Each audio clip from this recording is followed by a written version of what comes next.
अस्सलाम वालेकुम, welcome back our YouTube channel. Hope so you will be fine guys. जैसे कि आप जानते हैं हमने CSS3 की basic to advance knowledge series का आगाज किया हुआ है। उसके आज हमारी क्लास 47 है। Today we discuss about CSS3 cursor property पे हम बात करेंगे किस तरह से वर्क करती है। आप अपनी वेबसाइट में डिव पर टेबल्स पर उनके डिफरेंट सेक्शन पे डिफरेंट कर्सर के जो स्टाइल अप्लाई करना चाहते हैं तो वो इस प्रॉपर्टी के थ्रू अप्लाई कर सकते हैं। फर्स्टली तो मैं आपको इसकी प्रॉपर्टी बताती हूँ, वैल्यूज बताती हूँ इस प्रॉपर्टी की, कर्सर प्रॉपर्टी की कौन कौन सी हैं। नेक्स्ट फिर मैं इसको नोटपैड प्लस प्लस पे लेके जाऊंगी, आपको प्रैक्टिकल करके दिखाऊंगी ताकि आपकी अंडरस्टैंडिंग और बिल्ड हो। तो यहाँ पर CSS3 की कर्सर वैल्यूज ऑटो होती है, default, none, context menu, help, pointer, progress, wait. Next है सेल होती है, crosshair, text, vertical text, alias, copy, move, no drop, not allowed, E resize, N resize, N E resize होती है, N W resize. Mean की different जितनी भी values है cursor property की वो जिसको अप्लाई करेंगे तो इसका डिफरेंट स्टाइल कर्सर का दिखाएगी आपको। एन डब्ल्यू रिसाइज है, एस रिसाइज है, एस ई रिसाइज और एस डब्ल्यू रिसाइज है। नेक्स्ट है W resize, E W resize, N S resize, N E S W resize है, N W S E resize, col resize है, row resize, all scroll. और next है zoom in, zoom out, grab, grabbing, ये सब इसकी values है। तो इसको मैं आप नोटपैड प्लस प्लस पे लेके जाते हैं। यहाँ पर मैंने बेसिक स्ट्रक्चर इसका क्रिएट करके रखा हुआ है। यहाँ पर मैंने एक डिव लिया हुआ है HTML का अपने को क्लोजिंग टैग, हेड के टैग के अंदर आप, क्योंकि हम यहाँ पर इन पेजेस से सप्लाई कर रहे हैं तो ये स्टाइल ओपनिंग टैग और जो स्टाइल क्लोजिंग टैग है ये हेड के टैग से ऊपर हम राइट डाउन करते हैं।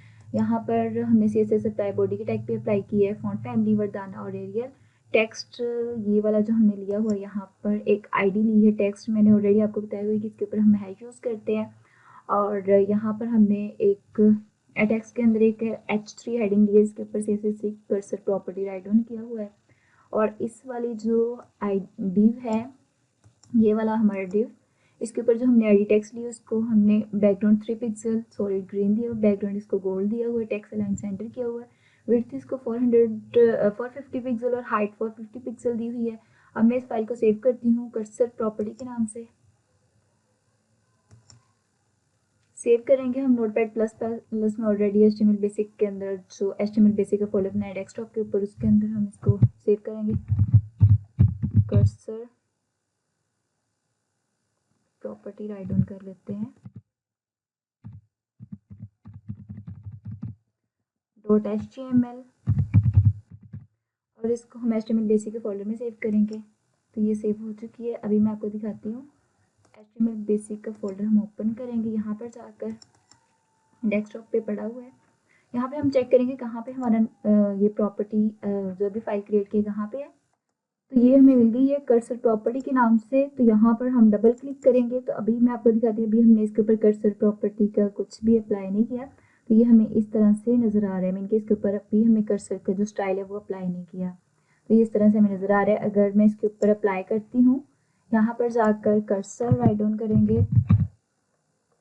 यहाँ पे नहीं, नीचे, यहाँ पे इस वाले डिव के ऊपर हम अप्लाई करेंगे तो आप टेबल पे किसी भी डिव के ऊपर अप्लाई कर सकते हैं कर्सर। और इसके आगे हम लिखेंगे सपोज, यहाँ पर हेल्प नाम का भी था इसका वैल्यू, तो वो हम राइट डाउन करेंगे। कंट्रोल एस करते हैं और ब्राउज़र पे जाकर रिफ्रेश करते हैं तो आप चेक करें, अगर हम इसके ऊपर हेल्प वाला जो स्टाइल अप्लाई किया तो इस तरह से वो हेल्प का क्वेश्चन मार्क बन के नज़र आ रहा है। अगर मैं इसके ऊपर कर्सर की हेल्प की जगह पे कुछ और अप्लाई करती हूँ, बस यहाँ पे अप्लाई करती हूँ वेट, जो कि CSS3 की कर्सर की जो प्रॉपर्टी की वैल्यू है वो ये है। कंट्रोल एस किया, ब्राउज़र पे जाकर रिफ्रेश करेंगे तो आप चेक करें तो वेट पे ये हमें इस तरह से नज़र आएगा। अभी लोड हो रहा है तो ये देखिए वेटिंग में इस तरह से स्क्रॉल बार्स मीन के वेटिंग वाला वो पॉइंट आपको दिखाएगा। अगर यहाँ पर मैं पॉइंटर वाली प्रॉपर्टीज़ की अप्लाई करती हूँ,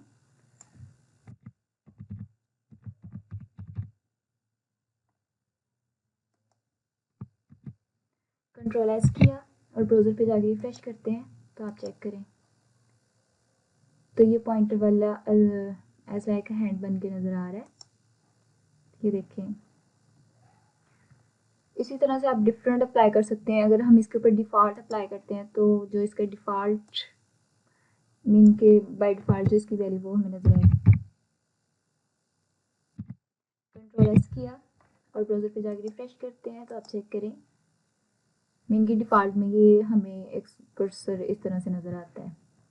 अगर हम नन अप्लाई कर देते हैं तो हमें यहाँ पे कुछ भी नज़र नहीं आएगा। वो अप्लाई करके देखते हैं।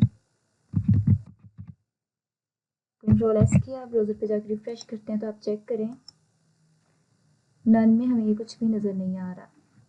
जैसे इसके ऊपर लेके जाएंगे डिप पे तो कुछ भी नज़र नहीं आएगा। होप सो ये वीडियो आपके लिए हेल्पफुल हो तो don't forget to subscribe my channel. तो मिलते हैं फिर नेक्स्ट वीडियो में, तब तक के लिए अल्लाह हाफिज़।